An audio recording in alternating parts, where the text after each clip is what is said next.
소개하려고 합니다. 강철 부대입니다. 강철 부대.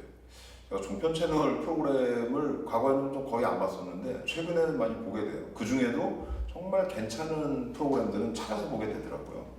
근데 강철 부대가 딱 그런 프로그램입니다. 사실 강철 부대 처음 시작한다고 할 때 우려가 많았습니다. 왜? 이전에 우리가 가짜 사나이 이슈가 있었잖아요. 그래서 가짜 사나이 나왔을 때 너무 과학 논란 이런 것들이 많이 나와서 군대 콘텐츠는 왜 이렇게 과학적이어야 하는가 하는 부분들에 대해서 좀 우려 섞인 시선들이 많이 나왔고, 강철 부대 역시 결국 밀리터리, 서바이벌에 대한 이야기들이 나왔기 때문에 이것도 역시 그런 거 아닐까 하는 걱정이 좀 있었죠. 근데 막상 방송 처음 딱 시작하면서 저는 딱 알았어요. 아, 이거는 그 논란에서 확 벗어날 수 있다. 기본적으로 틀 자체가. 왜? 일단 부대들을 다 설정했잖아요. 그죠? 특수부대들이 쭉 등장을 하는데 그 특수부대들이 팀원을 이제 4명씩 해갖고 팀원을 해서 한 팀씩 짜진 거죠. 그래서 결국 뭐냐면 훈련 받는 과정에서 보통 이제 조교가 시키고 그 훈련병들은 그 훈련을 따르는 거잖아요. 그러면서 그 과정에서 일어나는 과학 논란이 생기기 마련이거든요. 왜냐하면 너무 힘든 훈련들을 시키니까. 그런데 이거는 훈련 과정이 생략돼 있다. 왜?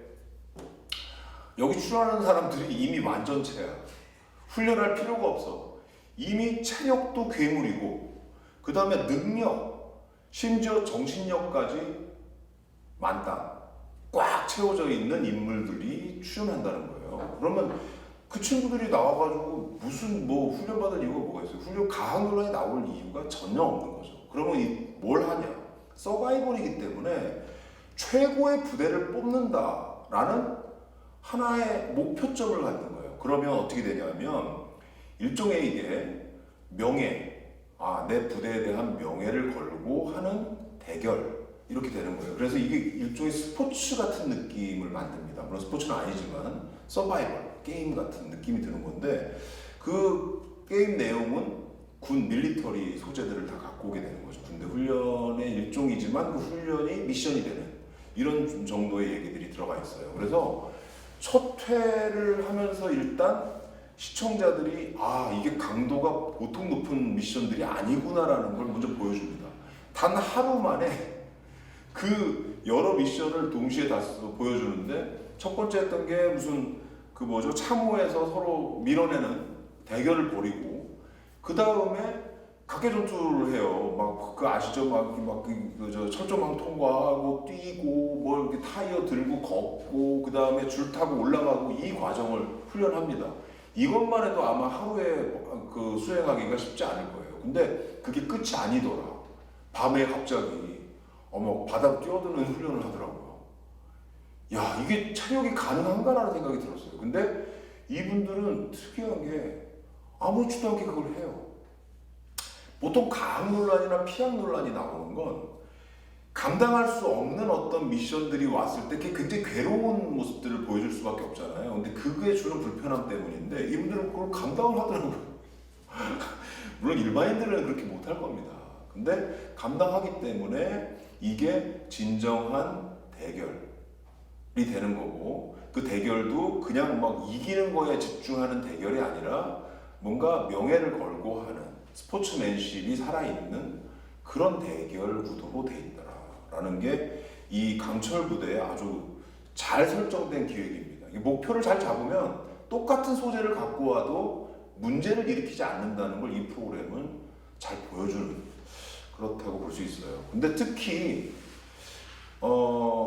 이 강철 부대가 굉장히 대중들한테 큰 호응을 얻었던 부분들은 데스매치를 2개를 치렀는데, 두 차를 치렀는데 이 데스매치가 굉장히 반향이 컸어요. 정말 무지막지합니다. 이 매치 자체가, 미션 자체가. 그래서 첫 번째 데스매치가 뭐였냐면, 그런 타이어가 있는지도 몰랐는데 250kg짜리 타이어, 이거 한 사람이 아니라 보통 사람 7, 8명 장정이 이거를 들어서 뒤집어 엎을 수 있대요. 근데 4명이서 250kg짜리 타이어를 한 번씩 뒤집어 제끼면서 옆으로 이렇게 밀고 가는 게 아니에요. 뒤집어 제끼면서 300m를 이동하는 데스매치를 했어요. 와, 나는 이거 끝까지 아무도 못 갈 줄 알았거든요. 근데 끝까지 다 가더라. 이게 일단 놀라웠어요. 이게. 그리고 사실 꼴찌 팀은 여기서 탈락하는 거기 때문에 꼴찌라는 게 딱 드러나면 보통은 포기하는 게 맞아요. 아니 너무 힘들잖아. 보통 사람은 그래. 근데 이 친구들은 포기 안 하더라. 첫 번째 그 해병대 수색대 팀이 탈락을 했는데 마지막으로 들어오면서도 끝까지 다 했어요. 다 하는 모습 보였어요. 그래서 와, 이 내용 자체가 너무 좋다. 결과가 중요하다. 승패의 결과가 중요한 것보다는 그 과정이 정말 중요한 어떤 미션들이다라는 거를 이 프로그램이 보여줬어요. 그래서 아, 이건 정말 괜찮은 프로그램이 될 수 있겠구나라는 생각을 했고, 두 번째 데스매치도 마찬가지의 어떤 그림을 그렸는데 이거는 정말 각본 없는 영화를 만들었습니다. 40km 군장, 40km 군장이 진짜 어마어마한 겁니다. 이 40km 군장을 메고 10km 산악행군을 하는 거예요. 그냥 행군이 아니라 산악행군. 그래서 4명이 다 들어와야 미션을 완수하는 이런 데스매치였는데, 여기서 SDT, 난 이런 특수부대가 있는지 몰랐는데 군사경찰특임대랍니다. SDT가 각본 없는 영화를 만들었어요. 와, 강준, 김민수, 이정민, 강원재라는 네 명이 했는데, 여기서 뭐가 문제였냐면 이정민 씨가 사실은 어깨를 다쳐가지고 이 40km 군장 자체를 멜 수 없는 상황이었거든요. 근데 메고 걷기 시작한 거죠. 뭐 좀 어떻게 돼요? 조금만 지나도 이게 충격 때문에 어깨가 아파서 이동을 할 수 없는 상황이 생긴 거예요. 난 포기할 줄 알았거든요. 근데 중간 기점에 도달하기도 전에 굉장히 이제 뒤처진 상황이었는데, 앞부분에 강준과 강원재가 먼저 치고 나가더라고요. 그래서 아니 저 뭐야, 버리고 가나? 이정민 버리고 가나? 근데 이정민 뒤에는 김민수라는 친구가 체력이 보통이 아닌 친구예요.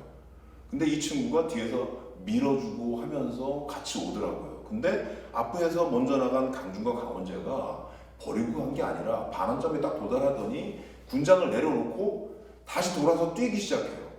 어디로 간다?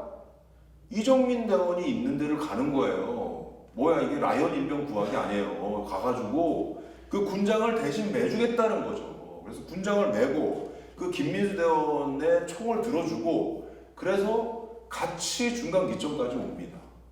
이걸 같이 했기 때문에 이정민 대원이 도저히 불가능할 거라고 생각한 이 미션을 수행하기 시작해요, 실제로. 그래서 자기 어깨 다시 메고 돌아갑니다. 나머지 5km를 걷는 거죠. 거의 끝까지 가서는 이정민 대원이 더 이상 못 가게 돼요. 그래서 어떻게 되냐, 그 군장, 40km 군장을 김민수 대원이 앞뒤로 맵니다. 80km를 맨 거죠. 이거 불가능한 얘기예요, 사실은. 80km를 메고 걷기 시작하죠. 이제 이정민 대원이 너무 미안해서 이거를 그 머리로 뒤에서 이렇게 밀고 가는 그런 장면을 묘사를 합니다. 이 연출을 하는 거죠. 연출이 아니지, 미안한 감정이 막 드러나는 거예요, 실제로. 그래서 머리로라도 밀고 나간다, 이거죠. 이 장면을 본 스튜디오의 패널들이 전부 그냥 눈물바다가 됐어요. 전부 울었어요. 그 마음이 너무 느껴지기 때문에. 이 각본 없는 영화를 찍었다는, 이 데스매치 하나로. 야, 여기서 우리가 좀 봐야 될 게 있었어요. 이 강철 부대는 승패를 만드는 미션을 하는 것이 아니다. 패자가 없는 미션이다. 끝까지 함께한다. 요 두 개 키워드예요. 함께한다, 끝까지 간다. 함께해서 끝까지 할 수 있었다. 이 얘기는요, 지금의 대중들이 갖고 있는 정서와 너무 어우러지는 얘기입니다. 왜? 지금 다 힘들어요. 다 힘들어. 힘든데 지만 잘났다고 지만 편하게 앞에 나가는 게 아니라 힘들어도 끝까지 같이 한다. 그래서 우리는 끝까지 이 어려움을 벗어난다. 이 얘기를 그 짧은 데스매치를 통해서 저는 마치 우화처럼 보여줬다고 생각해요. 그래서 그걸 보면서 많은 분들이 울었을 겁니다. 저도 밀리터리 서바이벌 보면서 울 줄 몰랐는데 저도 울고 있더라고요, 보면서. 굉장히 짠했어요. 워낙 좋은 프로그램이 되면 좋은 프로그램은 스타를 또 발굴합니다. 이 프로그램은 스타들이 진짜 많이 발굴되고 있어요.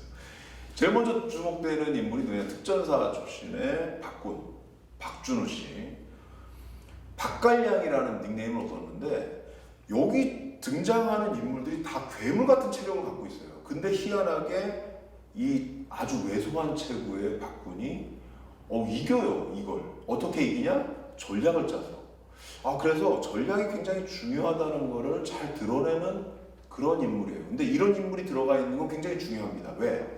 힘과 체력, 그 다음에 능력만 자꾸 드러내는 어떤 군사 미션의 이야기가 사실은 남성들 말고 여성 시청자들한테는 조금 소구가 안 될 수 있어요. 힘세다 이거 갖고 못 되겠어요. 근데 그거보다는 머리를 쓰고 슬기롭게 대처하는 부분들을 같이 집어넣음으로 해서 군 경험이 없는 분들도 굉장히 재밌게 이거를 몰입해서 볼 수 있게 만든 지점을 만들었다. 그 점에서는 이제 박군의 역할이 굉장히 컸다고 보고요.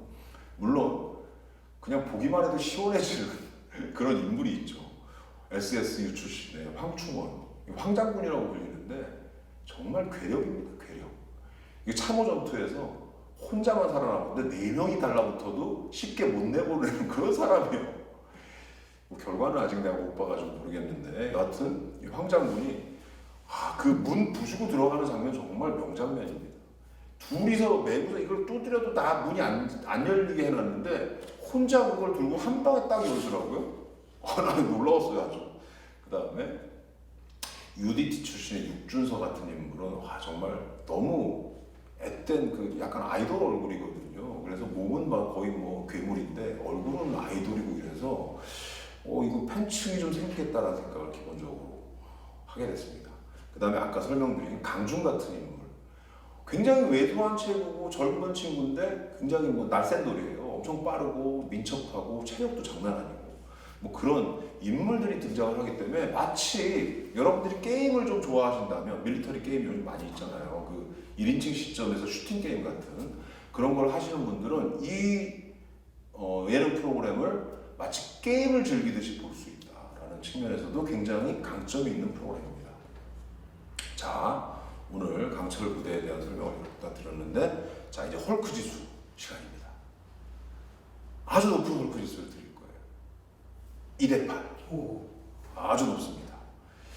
이거는 일단 아주 자극적인 생존 서바이벌 프로그램이면서도 동시에 뭔가 지금의 대중들이 갖고 있는 정서를 정확하게 건드려서 아까 말씀드린 함께 끝까지 간다 이런 정서를 잘 건드려서 보면서도 굉장히 감동을 느낄 수 있는 뭔가 그런 미션들을 만들었다라는 측면에서 저는 좋은 점수를 드리고 싶습니다. 패자 없는 미션이라는 게 너무 좋고요. 어려워도 끝까지 간다는 거, 같이 간다는 거, 이 주제가 너무 이 메시지가 너무 좋습니다. 그래서 많은 분들이 지금이라도 이 프로그램을 보시기를 바라면서 오늘 기분 좋게 강철 부대에 대한 헐크 토크 시간을 마치도록 하겠습니다. 감사합니다. 구독, 좋아요, 댓글도 써주세요.